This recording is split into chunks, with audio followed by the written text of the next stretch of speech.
So far, we've spoken about the moral cost of the war at home, the cost to our democracy, the cost to civil liberties. But Ashik, you've published a new report, State of Insecurity, which focuses on the economic cost of militarization since 9/11.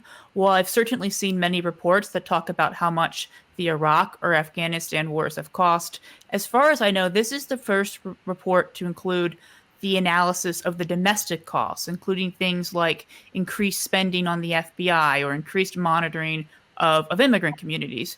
Could you summarize for us the findings of your new report?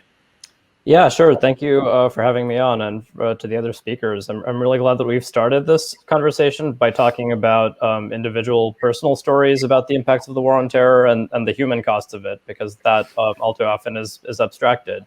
And especially when we're talking about the financial costs, as we do in our report, it's really important to continue to really flesh out like what that means for people's lives.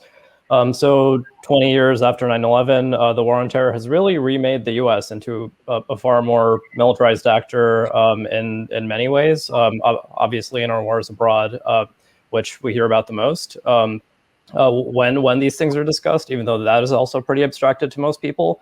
But the domestic impacts have been really significant. Like the U.S., of course, has always been a pretty militaristic society, but since 9/11, it's really expanded in very significant ways.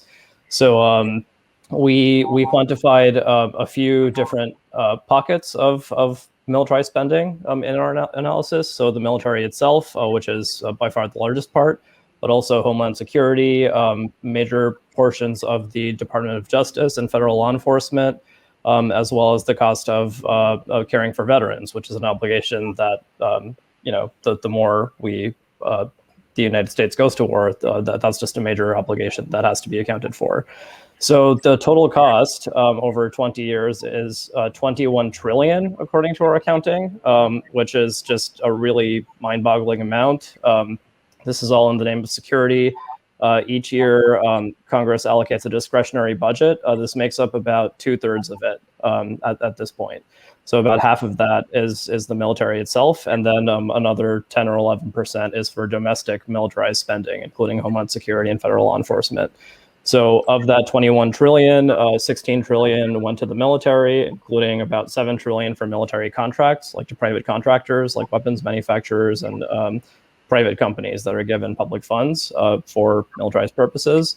Another almost $1 trillion went to Homeland Security over 20 years, and about 730 billion went to federal law enforcement. So these are just really astronomical amounts. Like when we're talking about any other domestic priorities, there's often so much haggling over, billions of dollars here and there. And right now, there's a big fight over public infrastructure, how many trillions are going to go to that. I think the amount being discussed is 3.5 trillion. So that's a lot of money, but it really pales in comparison to what we're talking about in terms of militarized spending over 20 years, like 21 trillion. So that should really put into perspective any conversations we're having about domestic national priorities or global priorities. We really have to look at the actual costs of what has been committed to militarizing our entire society.